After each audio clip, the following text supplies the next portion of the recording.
ओम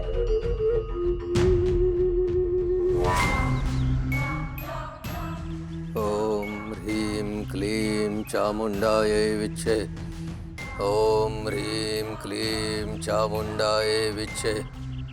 ओम ह्रीं क्लीं चामुंडायै विच्चे। ओम ह्रीं क्लीं श्मशानकाली नमः।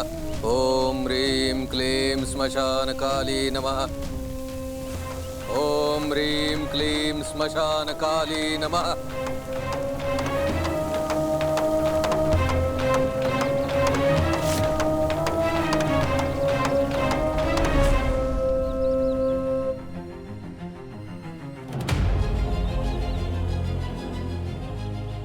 आली चेटकिणीच्या अंताची वेळ जवळ आली। रुद्रकेतूच्या अस्थींचा पिंजरा आता बनवायला हवा।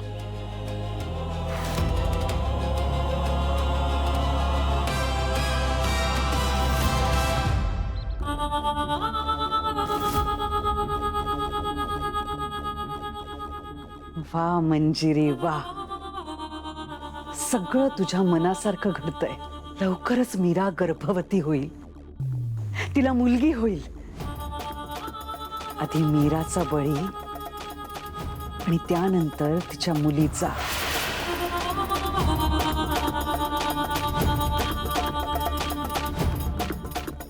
या पहिल्या कवडीत देवयानीचा आत्मा कैद आहे, दुसऱ्या कवडीत मीराचा आत्मा कैद होईल आणि तिसऱ्या कवडीत तिच्या मुलीचा।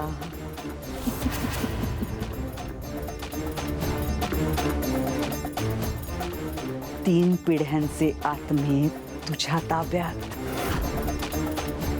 आणि त्यानंतर एकच विधी आणि मग काळही तुझ्या समोर नतमस्तक होईल।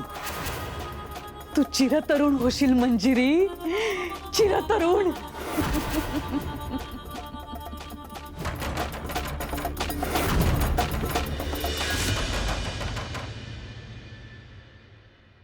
मीरा, आता तुला खूप सावध राहायचंय हा।